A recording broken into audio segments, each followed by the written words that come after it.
Jadi saya tertarik dengan berita itu, tertarik jawaban sang pembunuh ketika ditanya polisi, kenapa kamu bunuh bosmu sendiri? Udah dibunuh, dimutilasi, dimasukkan dalam karung, ya. Kemudian uang bosnya dibawa 7 juta, dia foya-foya, dia pergi ke diskotik semua macam. Simple aja jawabannya, kenapa kamu bunuh dia? Sakit hati. Ya, kita sudah bahas kemarin kan? Apa yang membuat Firaun menjadi durhaka kepada Allah?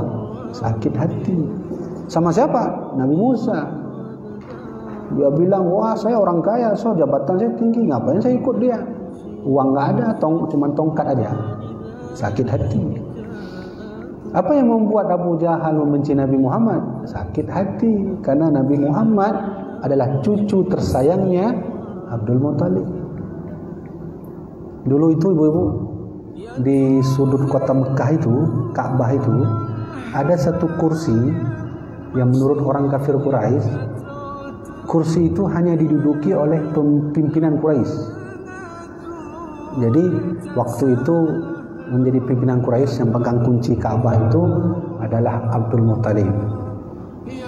Jadi Nabi Muhammad waktu kecil-kecil, ya biasa kita ya, lasa ya, dia naiklah ke atas itu, di atas kursi itu. Marah orang kafir Quraisy, turun Muhammad, ngapain di situ? Nggak boleh. Lalu kata kakeknya, apa? Biarkan dia di atas itu. Suatu saat dia akan jadi orang besar. Nah, sikap beginilah yang dipantau oleh keluarga Abdul Muthalib, sehingga sampai turunannya itu sakit hati. Jadi semua bermula dari sakit hati. Nah, maka ibu-ibu, saya sendiri, kita ini dikehendaki Allah mendapat nikmat terbesar yang orang nggak dapat. Berapa banyak orang kaya yang punya duit tapi nggak mau ngaji, itu nggak dikehendaki oleh Allah. Tapi berapa banyak orang yang miskin tak ada uang mau dia mengaji. Lebih bagus dia kaya, mapan, mobil banyak, mau nggak? Nah itu dia. Nah gitu ya, ibu-ibu ya. Nah, baik ya. Hari ini mungkin kita tak lama karena pun Jumat. Mohon maaf ibu-ibu, saya tadi pesejuk jamaah haji. Karena kan kloter haji pertama ini kan tanggal berapa berangkat? 25 dah. 23 ya. Kloter pertama. Jadi orang ini minta saya untuk pesejuk dan beri arahan sedikit. Maka mohon maaf sekali telat, dan insyaallah walaupun telat, hari ini kita mau ambil ilmu lah dari Nabi sedikit. Jangan dengar kata saya ini bukan apa-apa, kami ini hanya pinjam hak cipta Nabi saja. Tugas kami menyampaikan. Jadi ibarat kita sekarang ngaji dengan Rasulullah. Baik, apa sih yang ingin saya sampaikan dari pesan Nabi? Pertama, saya ingin sampaikan satu saja. Nabi itu pernah mengucapkan satu sabdanya unik sekali. Kalau orang nggak paham cara melihatnya, nggak tahu dia maknanya apa. Kata Nabi, arba'un la yushba'na min arba'in. Ada 4 di dunia ini, kata Nabi, yang tak akan pernah kenyang. Makan aja kerjaannya, kenyang tak akan ada sampai hari kiamat. Nah, saya rasa unik sabda Nabi ini, tapi nanti kita belajar apa sih maksud Nabi Muhammad. Yang pertama, ada makhluk Allah yang tak akan pernah kenyang, nggak akan pernah kenyang sampai hari kiamat. Kata Nabi adalah ardun min matarin, bumi yang tak akan pernah kenyang dengan menyerap air. Ya. Apa pernah kita lihat berita bumi nggak mau lagi terima air? Enggak. Hujan terus menerus turun, pun terjadi kering mengering. Padahal hujan turun, kering lagi. Hujan esok turun lagi, kering lagi. Nah, kata Nabi, itulah makhluk pertama Allah yang tak akan pernah kenyang sampai hari kiamat. Ya. Hujan ini? Hujan dan bumi. Kenapa bisa begitu? Ya nanti kita tanya sama ahli geologi. Nah itu mereka faham bagaimana cara menjelaskan itu. Yang kedua kata Rasulullah, unsa min dzakarin. Nah ini Nabi sindir kita nih. Kalau tadi Nabi menyebut makhluk yang lain, sekarang Nabi sindir kita. Yang tak akan pernah kenyang itu di dunia sampai hari kiamat, kata Rasulullah, adalah unsa min dzakarin, perempuan dan laki-laki. Sampai kapanpun tak akan pernah kenyang. Okay? Dari situ timbul masalah, dari situ timbul kesenangan, dari situ timbul cinta, rindu dan sebagainya. Pun dari situ juga timbul kesengsaraan. Dan itu berulang-ulang, tak akan pernah berhenti. Bagaimana kita bisa melihat dulu sejarah di mana kita lihat Nabi Lut punya istrinya durhaka. Setiap pagi datang bilang sama istrinya, jangan kau terjun ke situ, itu perbuatan sodomi, LGBT. Kata istrinya, apa urusan abang, pergi aja ke sana, ini urusan saya. Saya mau putar sejarah, sebenarnya kedurhakaan seorang istri pada suami itu akan terus ada, dan juga ada sebaliknya, kedurhakaan suami pada istri juga ada. Nggak akan pernah berhenti, kata Rasulullah. Di situ punca masalah terbesarnya. Kita tahu bagaimana Nabi Adam diturunkan Allah karena sebab ya, bukan salahkan di perempuan, ya kan, ibu kan? Kita tahu bagaimana dulu juga, ya, mungkin ibu pernah dengar Alexander the Great, pernah dengar nama itu? Ya, itu kan punya istri juga itu, penguasa Eropa, ya, penguasa Eropa itu. Ada lagi setelah itu yang juga berselisih dengan istrinya, alhasil dia pun turun tahtanya. Penguasa Eropa yang kedua itu siapa namanya? Saya lupa namanya. Siapa nama beliau itu? Cleopatra, tahu Cleopatra ibu? Ya, Cleopatra itu sebelumnya Mesir. Cleopatra menurut sejarah dialah satu-satunya yang bisa membuat jabatan seseorang hancur serusak-rusaknya, hancur sehancur-hancurnya. Jadi punca masalah dunia ini karena dua insan inilah. Apa salah perempuan selalu? Enggak juga. Ada juga laki-laki durhaka. Ya? Nah ini. Maka kata Rasulullah, makhluk yang kedua tak akan pernah kenyang. Di situ terus putar-putar sampai hari kiamat. Di situ terus putus naik, masuk lagi, masuk keluar lagi. Begitulah terus sampai hari kiamat adalah makhluk yang kedua, unsa min dzakarin. Yang ketiga, Nabi menyebutkan ada makhluk Allah juga yang tak akan pernah puas sampai hari kiamat. Ainun min basari, yaitu mata nih. Mata ini nggak akan pernah kenyang melihat keindahan dunia. Ya kan? Ibu kan? Jadi ibu-ibu, hadis Nabi ini unik, tapi ada pelajaran dalam di sini. Kata Nabi, ainun min basarin, mata dari pandangan tak akan pernah kenyang sampai kapanpun. Melihat laut, lamalah melihat laut, pulanglah kita esok rindu lagi, ingin lihat lagi. Melihat harta, enak lihatnya, sudah puas besok pulang ingin lihat lagi. Ya? Melihat jabatan, uang, duit, harta, kekayaan, semuanya enak dilihat. Makan gitu juga kan enak ibu kan? Makan itu kalau enaknya sampai mana bu? Sampai sini.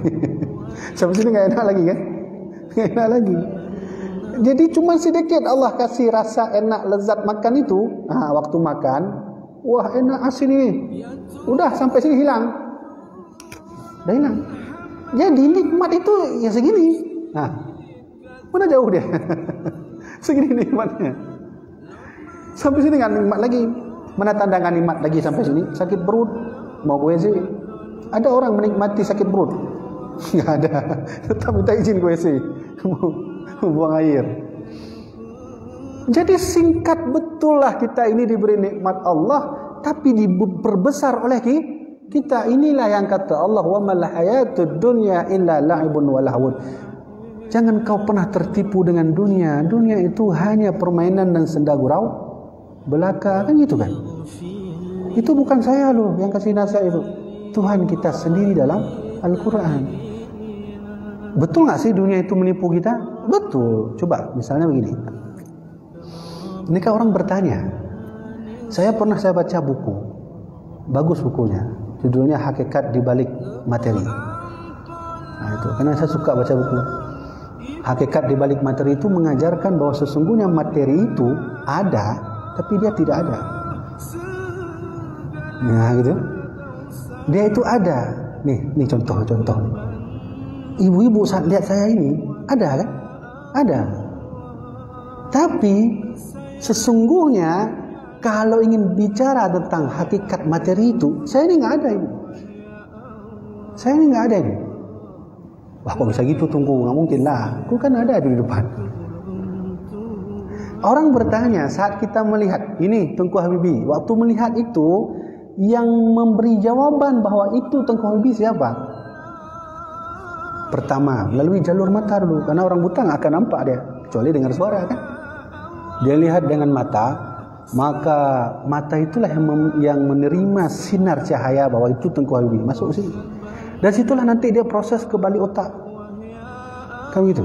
Nah sekarang yang memberi otak Tengku Habibie itu siapa? Nih HP. Yang beri HP, yang beritahu informasi ini HP siapa? Ya mata saya. Mata saya dari mana tahu? Dari otak. Dari siapa kasih tahu? Akal siapa kasih tahu? Jangan jawab Allah kalau Allah dah selesai perkara. Selesai sudah jawaban. Nah, coba ya. Satu. Biar enak lebih saya ingin sampaikan, sesungguhnya kita ditipu oleh dunia sampai kapanpun. Siapa yang bisa buktikan bagaimana bentuk lapar itu? Lapar.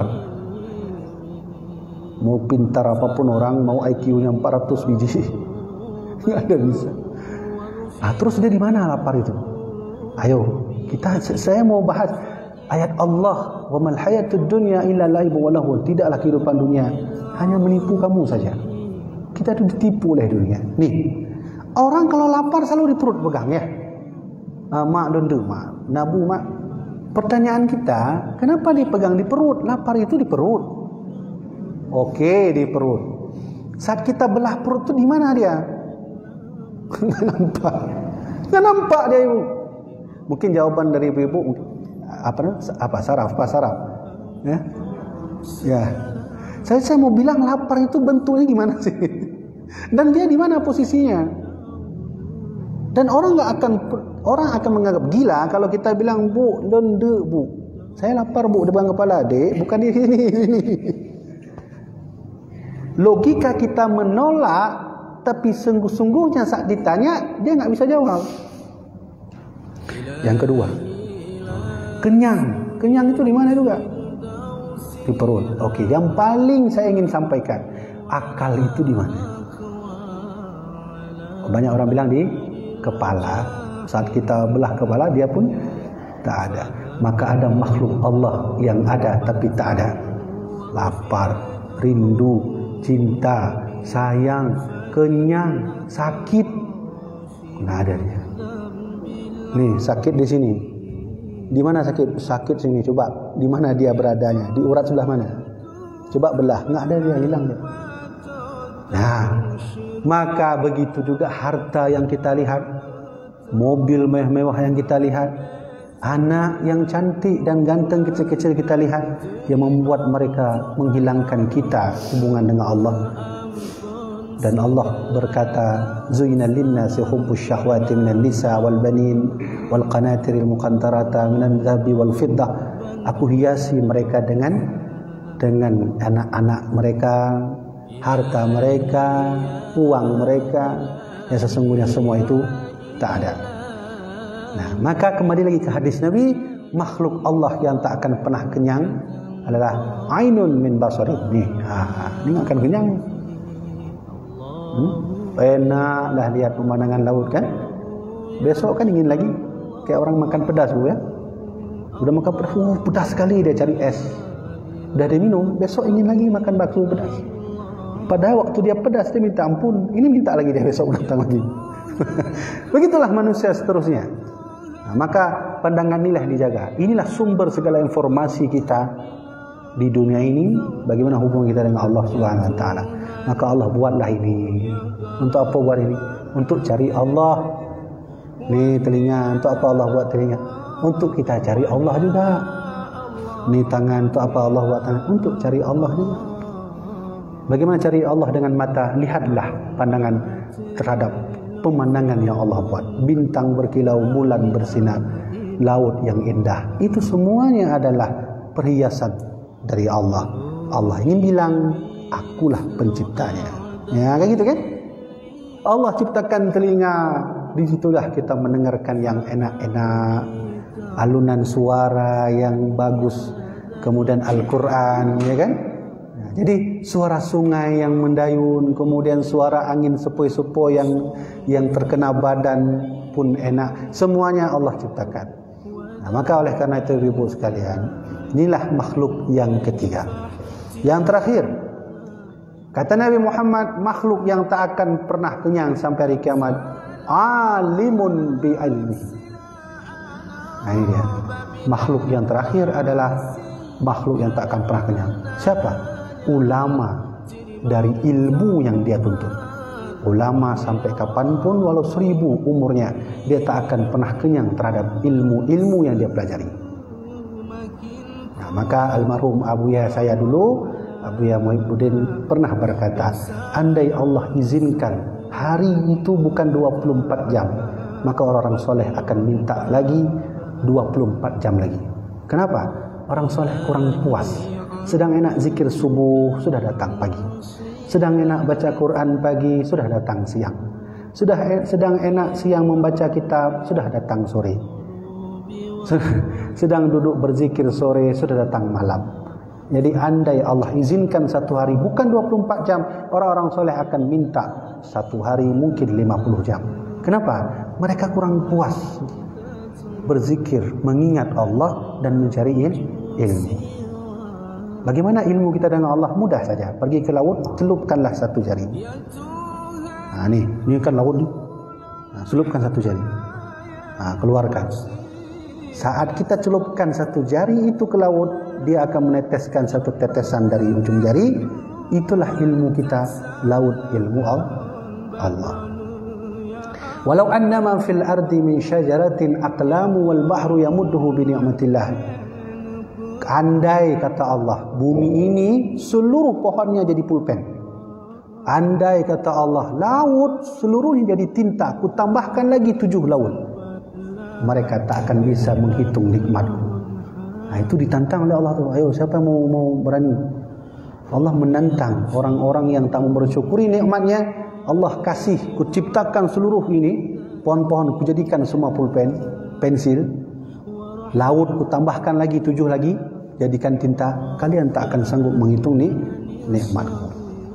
Ya, kawan, ya, la tuhsu bi ni'matillah. Kau tak akan bisa menghitung nikmat Allah. Bagaimana enggak? Coba lihat. Ini ambil makan. Ini kan kue ini. Ini enak enggak kue ini? Ya, ini kue bukan? Ayo kita hitung nikmat Allah ya. Ini makan aja, belum lagi yang lain nikmat Allah itu. Ini kita lihat satu nikmat. Ya kan? Satu.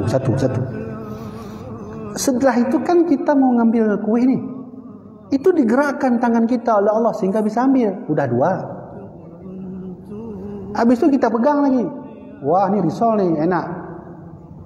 Ada orang dia waktu pegang kue nggak lihat dia ambil aja. Tapi dengan sifat perasa kulit kita ini, udah nikmat yang ketiga. Udah bawa lagi, ini arahkan ke mulut. Allah gerakkan nih biar ke mulut. Udah nikmat keempat. Lalu kita kunyah, berapa kali kunyah sekali makan risol? Ya? Kecuali orang lapar mana ada 2 kali masuk deh. Ya? Risol aja yang kecil segini kan mungkin kita sekali makan itu perlulah kunyah 4-5 kali. Tadi sudah 4 Allah kasih, tambah 5 udah 9. Sudah. Terus masuk ke perut, Allah izinkan nikmat itu masuk ke sini. Ada orang nggak masuk ke sini muntah, Allah nggak izinkan. Masuk ke sini udah nikmat ke 10. Diputar oleh perut udah nikmat ke 11. Mohon maaf ibu, keluar kotoran udah itu nikmat keluar kotoran. Coba lah ibu-ibu keluar kotoran selama 5 tahun. Jadi jangan pernah menghina kotoran itu. Kotoran itu nikmat Allah. Ya kan? Udah nikmat berapa udah? 15. Banyak sekali. Itu tingkat makan saja sekalikunnya. Belum lagi dari sepagi makan nasi gurih, minum kopi lagi kan? Ya kami kena rokok lagi. Udah nikmat semua. Maka wa fa in taruddu ila Allah, fa in taruddu ni'matallah la tuhsuha. Kata Allah, kalau kau ingin menghitung nikmatku, enggak akan sanggup. Enggak akan sanggup. Ya, maka makhluk Allah yang keempat ibu-ibu sekalian adalah alimun bi ilmihi, orang alim yang tak pernah puas terhadap ilmu yang dia tuntut. Ya, maka orang alim inilah para pewaris Nabi. Nabi punya warisan. Ya kan? Siapa warisan Nabi? Para alim ulama. Itu Nabi sendiri yang bilang, innal anbiya lam yurithu dinaran wala dirhaman. Kata Nabi, kalau bahasa kita, kalian jangan kira Nabi itu kaya semua. Kami enggak kaya, kata Rasulullah. Nabi Adam enggak kaya, Nabi Nuh enggak kaya, enggak ada duit. Oh, ada orang bilang, ada tengku, masa enggak ada duit? Nabi Sulaiman enggak ada duit. Oke, saya mau tanya, siapa anak Nabi Sulaiman yang mewarisi harta Nabi Sulaiman? Siapa namanya? Saya belajar belum pernah saya temukan lagi. Anak kandung beliau yang menerima harta warisan? Enggak ada. Ya kan? Orang banyak bilang Nabi Sulaiman kaya. Satu pun anaknya, mungkin cucunya, satu pun enggak ada harta warisan Nabi Sulaiman. Maka Nabi bersabda, innal anbiya lam yurithu dinaran wala dirhaman. Kami enggak ada duit mewarisi apa yang kami punya kepada kalian. Itu bahasa Nabi. Innama wurithul ilma. Yang kami warisi adalah ilmu. Maka Nabi menyebutkan al-ulama warasatul anbiya. Ulama adalah pewaris aku semuanya. Ibu-ibu, ini ada yang unik. Nabi sebut di ujung hadis al-ulama warasatul anbiya. Seharusnya Nabi tidak menyebut begitu. Al-ulama warasatul nabiyya. Warathatun nabiyyin, maaf. Apa bedanya itu? Kalau al-ulama warathatun nabi, artinya ulama itu pewaris Nabi Muhammad. Itu maknanya. Nah, ini tugas kami nih. Tugas kami belajar nahwu, sharaf, ilmu sastra Arab. Kalau tadi nabi, sekarang al-anbiya, al-ulama warathul anbiya, ulama pewaris para nabi. Berarti Nabi Adam masuk, Nabi Idris masuk, Nabi Nuh masuk. Maka ulama-ulama yang kita lihat hari ini itu pewaris para nabi-nabi terdahulu. Ya, maka pesan Nabi, kau jagalah warisanku. Warisan Nabi hari ini enggak dijaga. Dihina, diintimidasi, ya bukan? Dimasukkan dalam penjara. Apa enggak marah Nabi kalau warisannya diobok-obok orang? Coba jangan Nabi saja. Ibu-ibu punya warisan, titipkan ke saya. Mana ada saya obok-obok terus? Marah enggak ibu? Marah kan? Warisan Nabi? Ulama. Oh, hari ini kita hina ulama, kita hina ulama, intimidasi dia. Oh, janganlah. Saya minta kepada Allah pribadi saya, janganlah begitu. Saya kalau sudah jumpa dua makhluk Allah ini yang mulia ini, yang pertama para habaib keturunan Nabi, yang kedua para alim ulama, itulah perintah kami dari ayah-ayah kami, patuhi mereka, minta doa. Ya, kan? Kenapa? Sakit hati ulama, sakit cucu-cucu Nabi, itu akan membuat Nabi marah. Kalau Nabi marah nanti kita lagi lewat kepada Allah mau dihisab, Nabi beri samping. Ya Rasulullah, ana ummatuka ya Rasulullah. Saya umatmu, kata Nabi, laisa min ummati, kau bukan umatku. Ya ayo. Mau kemana?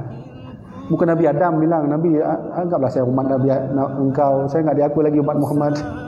Kata Nabi Adam, kalau kamu Muhammad enggak akui kamu, saya gitu juga. Udah habis. Ya. Nih, ingat pesan Nabi. Laisa min ummati, aku tak mengakui umatku kelak. Kalau ada umatku mengaku umat, aku tidak akan pernah menerimanya. 3. Pertama, lam yurham saghir, lam yuhar kabira saghira. Kelompok yang pertama yang tidak akan aku akui dia umat, orang-orang tua yang tak menghormati yang muda. Terus Nabi membalikkan as-saghira wal kabira, as-saghira al kabira.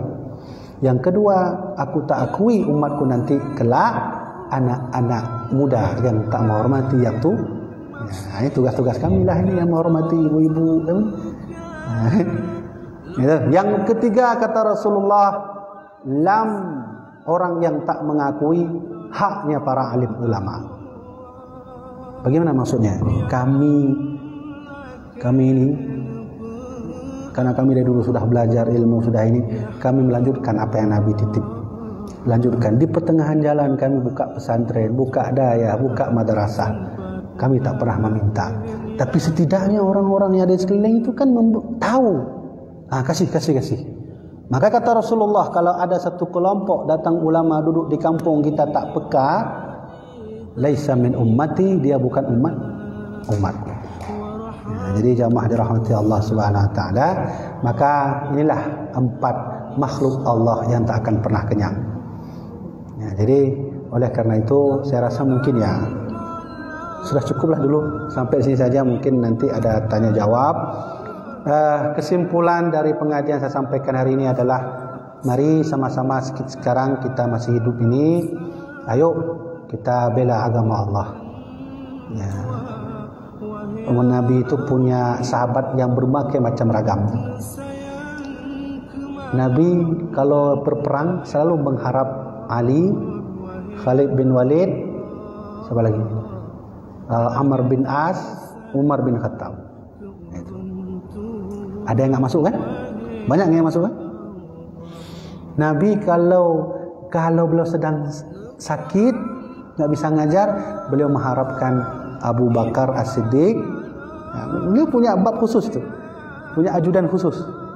Abu Bakar As-Siddiq, Ali bin Abi Thalib, itu orang ahli ilmu, dan beberapa sahabat. Ada yang nggak masuk? Nabi kalau perlu duit, bangun masjid, infak, sedekah, Nabi majukan sahabatnya Utsman bin Affan, siapa lagi itu? Abdurrahman bin Auf, itu yang kaya-kaya itu, maju ke depan. Maka begitu juga membela agama Allah. Kami ini membela agama Allah melalui kajian. Ibu-ibu membela agama Allah melalui ilmu yang ibu-ibu Allah titipkan. Bela agama Allah. Jadi kita semua punya hak untuk membela agama Allah Subhanahu wa taala.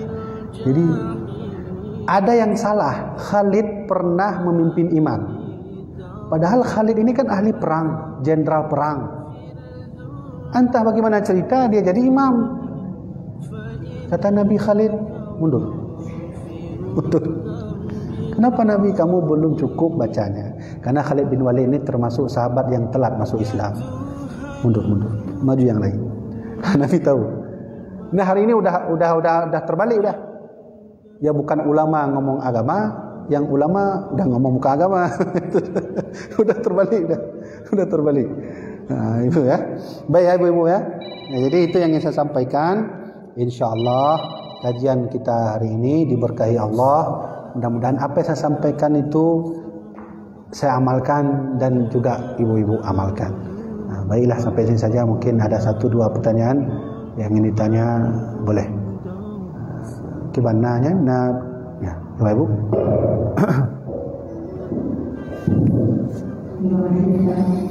Saya bertanya tentang Nabi tidak mengakui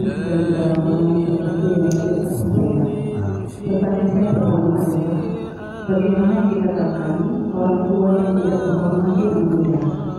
Kalau kita contohkan di kampus ini, yang lebih tua itu adalah dosen, mahasiswa adalah yang muda.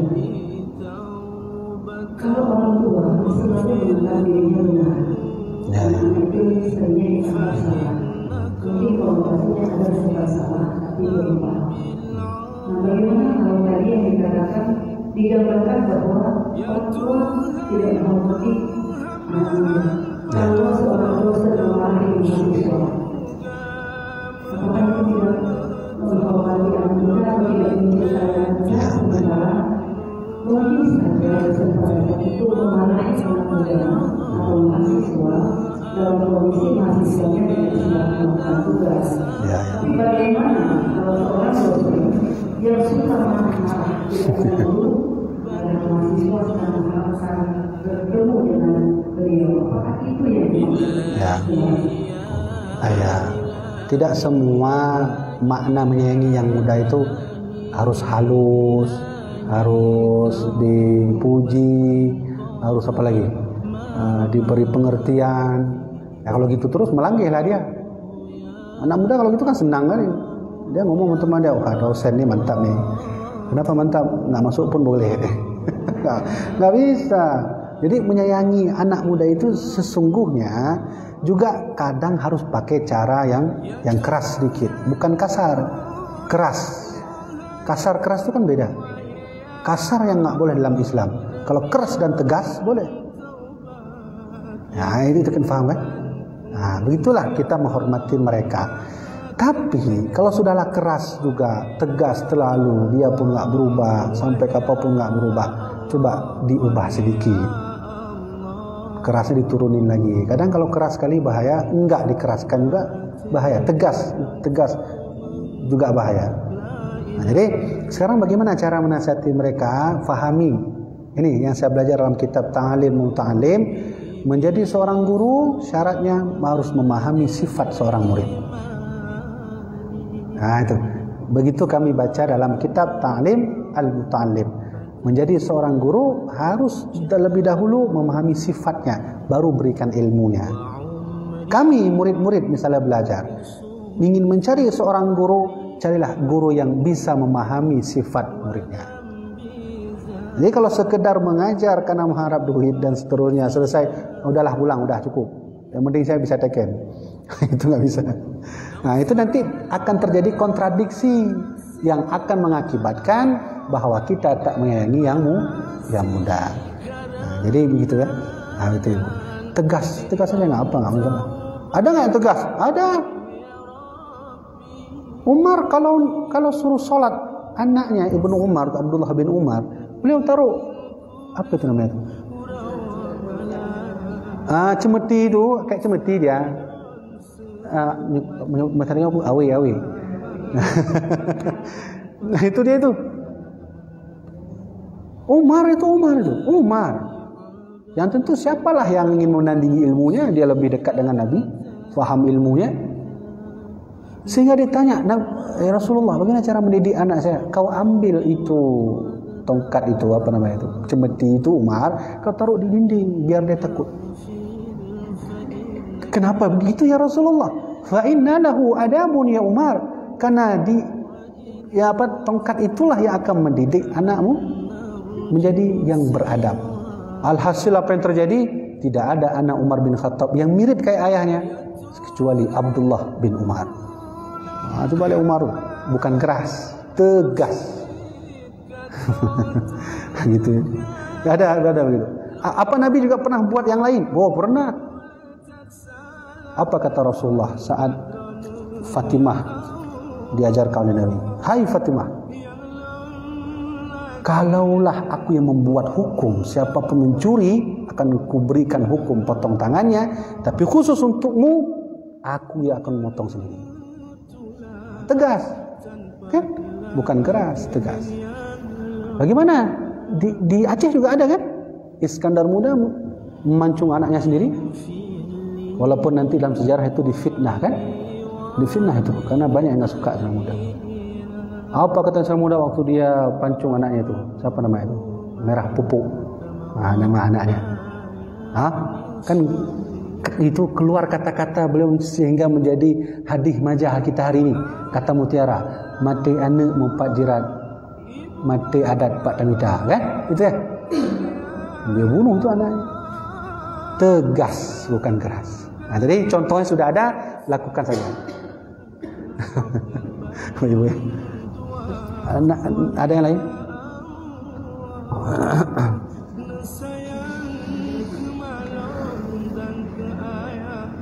Kau punya anak? Ya.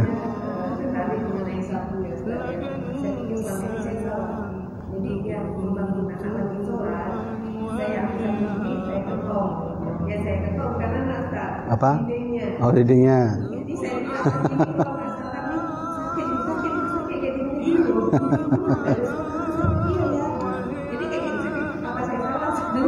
Ya, ada betul tuh. Tapi dindingnya sayang.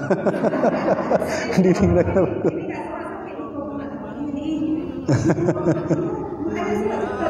Ya. Ya. Udah bagus itu, begitulah caranya. Nah, dan itu memang disuruh oleh Nabi. Fadribuhu, kalau ada anak umur 10 tahun enggak salat, pukul. Itu Nabi yang suruh ibu tuh. Nabi yang suruh kalau sudah anak umur 10 tahun enggak salat, pukul. Dan sekarang begini, terbalik. Kita bangunnya anak subuh. Dia bilang sama maknya, mana ada ayah tuh suruh bangun tak subuh, ayah enggak subuh. Itu ayahnya dulu kita pukul baru ada. Gitu. Ya. Ada lagi Bu? Enggak ada. Ya. Ya.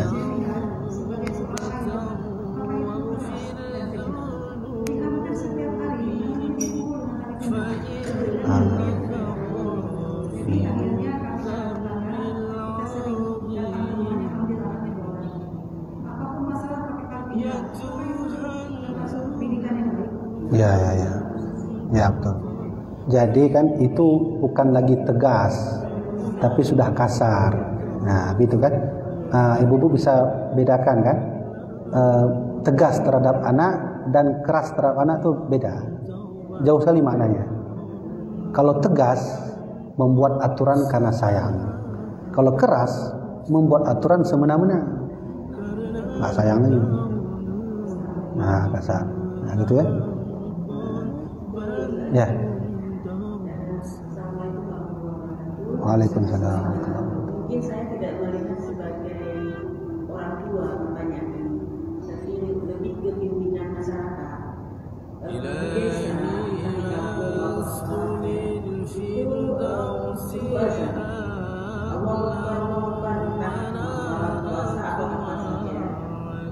yang imam sudah ada tugasnya, yang azan sudah ada tugasnya. Semua sudah ada, sedikit dari desa itu ya. Sekarang itu pertanyaan, anak-anak muda yang sekitar menasah masjid ini tidak ada yang memanggil. Karena orang tuanya sebagai besar ya, ya udah. Nah, bagaimana kepala desa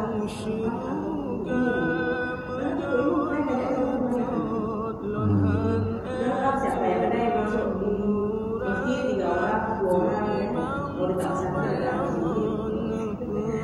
gimana hukumnya tuh? Siapa yang bertanggung jawab kalau masyarakatnya sebagiannya nggak sholat? Ya. Begini, inti dari pertanyaannya adalah ada kasus yang sering terjadi, enggak di tempat ibu, tempat kita juga ada. Kasusnya adalah waktu Jumat sudah datang, imam sudah ada, khatib sudah naik, tapi ada anak muda masih nongkrong. Baik nongkrong depan masjid dengan niat nanti ajalah masuknya, atau nongkrong di tempat lain. Bagaimana hukumnya itu? Hukum mereka dulu itu bagaimana? Setelah Islam, hukum mereka yang seperti ini tidak dibolehkan. Selama khutbah berlangsung tidak boleh berbicara. Kalau berbicara maka hukumnya sudah berdosa. Begitu. Lalu kita yang melihat kasus itu bagaimana? Apa kita tegur? Wajib tegur karena dia sudah berbuat salah. Pertanyaannya, siapa yang wajib tegur? Kami perempuan, pihak masjid, Pak Geci, atau masyarakat? Siapa yang melihat? Nah, di sini bukan siapa yang bertanggung jawab. Nanti yang saling menyalahkan. Mana ada itu urusan masjid, urusan masjid. Itu kayak jalan rusak. Kadang kita salahkan pemerintah, itu mana ada urusan pemerintah. Padahal Nabi nggak menyuruhkan begitu. Siapa yang melihat perbaiki. Ya, sekarang ibu yang melihat pertama kali, suruh masuk aja, masuk. Enggak dengar dengku, suruh masuk. Enggak dengar enggak. Dah terserah, yang penting kita sudah suruh masuk. Nah, pihak masjid yang melihat harus. Tapi ada masjid kadang kan dia akan memberi informasi sebelum kegiatan Jumat dilaksanakan. Pakai mic. Saya melihat begitu. Bagi yang masih di luar harap masuk ke dalam, ya kan? Nah, itu kalau begitu caranya pihak masjid sudah memberitahu. Nah, Ibu, jadi di sini Ibu ya jangan salahkan orang, salahkan siapa yang melihat dulu. Nah, itu dia. Hah? Iya betul. Nah, jadi ini itu caranya ya. Ini ada rencana nggak mau lihat, bahaya juga. Tanya oleh Allah nanti. Kamu dulu waktu lihat kemungkaran, kenapa pura-pura nggak lihat? Nah, habis itu. Habis itu. Gitu ya. Baik, ada lagi Bu ya. Iya.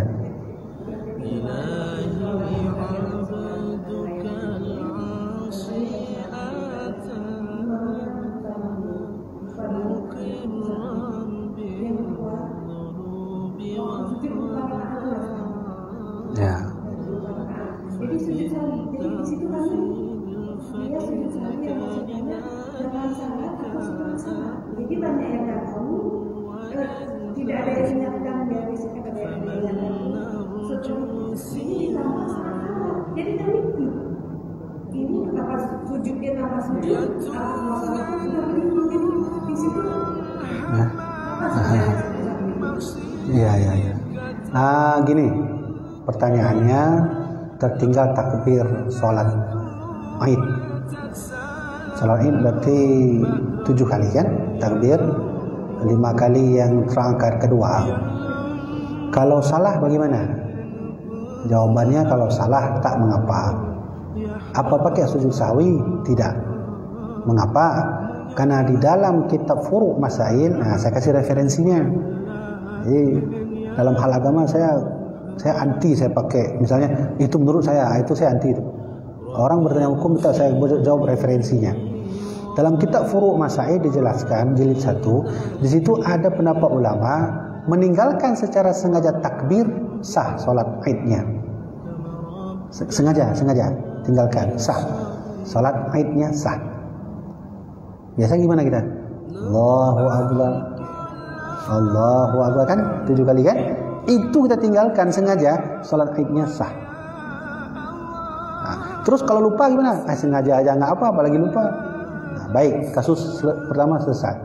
Kasus yang kedua, rakaatnya salah. Nah, kan gitu kan tadi kan? Rakaatnya salah. Tuh gimana hukumnya? Itu harus sujud sahwi. Pertanyaannya, kapan sujud sahwi? Apa setelah salam, assalamualaikum warahmatullahi wabarakatuh, baru Allahu Akbar? Nah, begitu? Atau sebelum assalamualaikum sujud dulu? Nah, jawabannya ittifaq ulama mazhab, sujud dulu baru salam. Pertanyaan lainnya, bagaimana cara sujud sahwi? Orang tahu hukum sujud sahwi, dia nggak pandai. Ada yang belum sujud sahwi sekali, assalamualaikum terus. Nah, caranya bagaimana? 2 kali sujud. Allahu Akbar. Nah, kan ada bacanya. Subhana man la yanamu wa la yasum. Baca 3 kali. Allahu Akbar, diam sejenak, tak baca apa-apa. Nah, sujud lagi. Nah, subhana la yanamu wa la yasum. Baru assalamualaikum. Nah, jadi Tengku kok tahu dari mana? Nah, kalau mau tahu referensi yang saya jawab ini bisa buka Furu' Masail boleh, atau Sabilal Muhtadin jilid 1. Nah, jadi lengkap referensi ya. Ada lagi? Tak ada.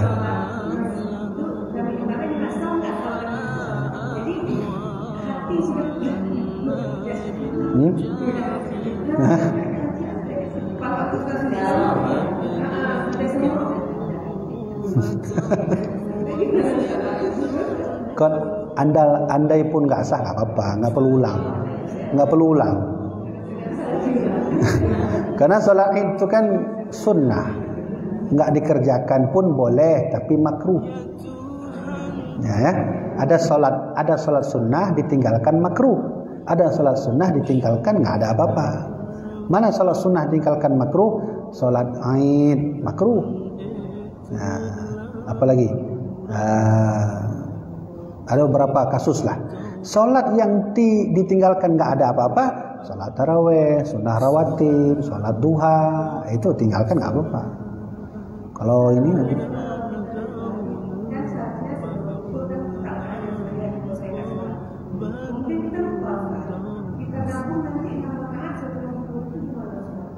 Gabung. Ini sholat rawatib 4. Habis itu? Lupa tadi sudah lupa. Langsung sholat dulu.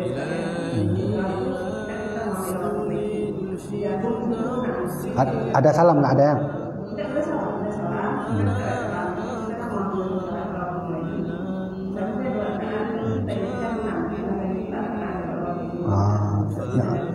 Nggak ada riwayat 6 rakaat, nggak ada 2.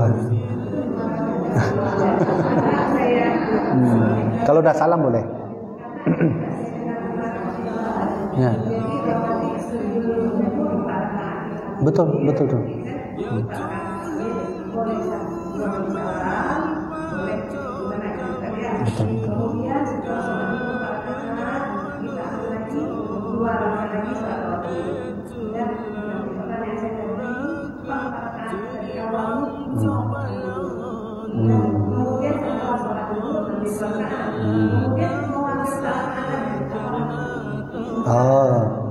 Oh gitu.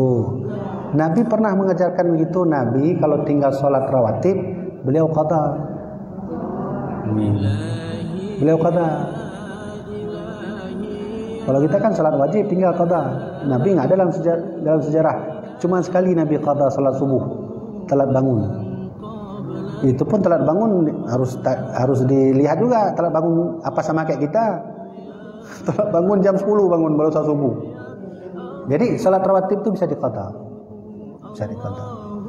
Tapi saya cerita sedikit tuh, jangan sampai simpang siur nanti itu. Nabi pernah tertinggal sholat subuh. Nabi lakukan jam 7:30 atau jam 7. Itu kasusnya waktu Nabi menjalankan perang. Nabi setelah perang capek, lelah sekali waktu itu. Nabi jalan pulang ke Madinah. Nabi tidur sebentar. Nabi bilang, Bilal, kau jangan tidur. Ya, jaga kami biar nanti kami bangun. Karena cuaca dingin, Bilal nggak tahan, tertidurlah Bilal. Nah, itulah manusia ya. Tertidur Bilal, Nabi bangun. Nah inilah akhlak Nabi. Apa Nabi marah? Enggak. Nabi apa bilang, wah kamu Bilal gara-gara kamu nih. Enggak ada. Nabi orangnya baik, pemaaf, senyum, hatinya baik. Kalau buat orang berbuat salah, Nabi tetap melihat dengan kebaikan. Kenapa telat Bilal? Saya kedinginan Rasulullah. Tertidur, bukan saya sengaja tidur. Ya udah, ayo jalan kata Nabi. Dah jalanlah Nabi naik unta, baru nanti satu tempat itu Nabi qada subuh. Nah, gitu ya. Nah, itu saya jelaskan sedikit yang simpang siur nanti. Nanti dibilang, kamu bilang siapa bilang? Ku Habibie bilang. Padahal saya sudah bilang benar. Yang jawabnya salah. Gitu ya. Jadi salat rawatib bisa qada. Bisa diqada. Saya mau qada maghrib engkau, boleh enggak? Ya, bisa digabung lagi. Ya, bisa digabung lagi. Baik ya, tak ada lagi ya. Ya, gimana? Ya. Ya.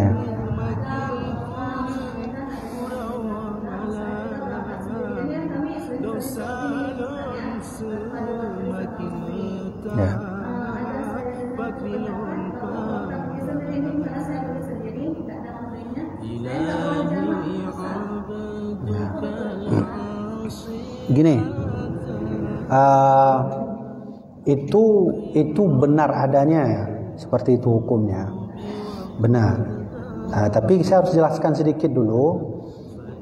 Jamak qasar itu akan diberi izin oleh Allah bagi mereka yang tidak melakukan perjalanan mulai dari awal sampai pulang dalam kemaksiatan dan perbuatan dosa. Boleh, diizinkan oleh Allah. Silakan berangkat 3 hari, 4 hari boleh. Asalkan jangan berbuat maksiat atau perbuatan dosa. Kalau ada orang mengatakan tidak sah jamak dan qasar karena kita muhrim, bukan muhrim, berangkat tidak didampingi muhrim ya. Itu sebenarnya perjalanan safar kita sudah rusak. Sudah berbuat dosa. Paham kan? Teori dasarnya begini. Ya, ini dasarnya begini. Ini dasar hukum jamak. Dasar hukum jamak adalah selama pergi tidak boleh melakukan dosa dan maksiat. Nah, sudah ya? Itu dasarnya. Terus saya pergi dengku. Ya, tugas tanpa disertai muhrim. itu kan sudah perbuatan dosa. Boleh nggak jamak? Boleh nggak kasar? Jawabannya dua. Pertama, boleh jamak dan kasar apabila kita ditemani dengan perempuan-perempuan teman-teman yang lain. Satu, boleh. Yang kedua boleh, saya nggak jawab yang tidak dulu, yang boleh-boleh dulu. Yang kedua, kondisi bolehnya apabila kita ditemani oleh misalnya anak kita, adik kita yang muhrim, boleh. Nah, kondisi ini boleh nih. Yang nggak boleh gimana? Pergi sendiri tanpa disertai teman-teman yang dapat kita percayai, yang amanah. Nggak boleh. Nggak boleh.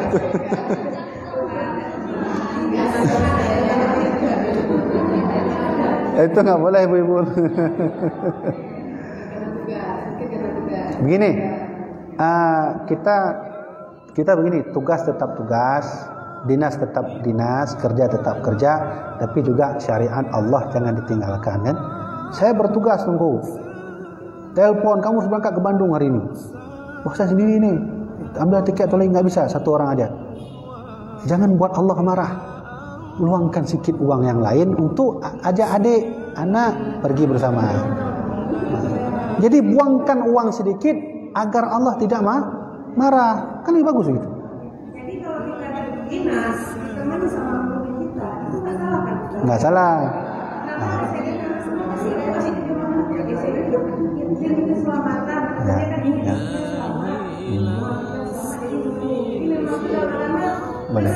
boleh. Kalau nggak ada anak pun, ajak teman perempuan yang dapat dipercayai. Gitu ibu ya. Saya pergi misalnya, ibu kan pergi, anak kerja, adik. Pokoknya keluarga saya nggak bisa ikut. Gimana adengku? Pada saya dinas ini. Ajak teman yang dapat dipercayai. Nah, boleh. Itu kalau bahasa kita, hukum itu bolehlah. Sudah boleh. Teman. Gitu. Karena kita tidak hanya dia mengatakan ya betul. memastikan keselamatan kita. Ya gitu. Hah?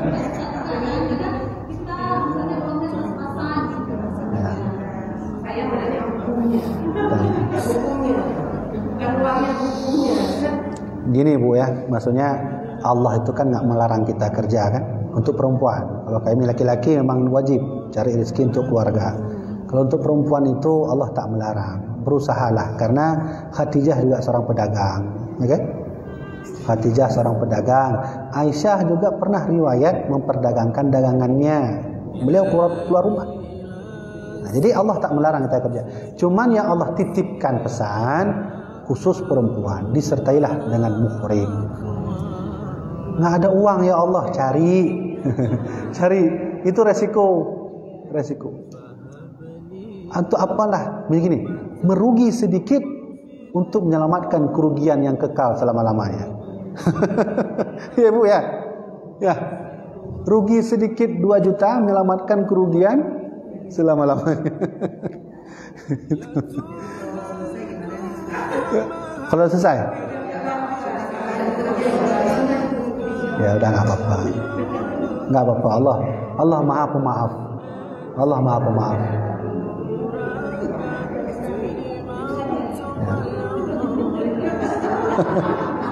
Ya. Bu ya. Baik ya. Jadi ya boleh. Karena saya lakukan, saya salah. Ya. Ini banyak pertanyaan. Ngapa?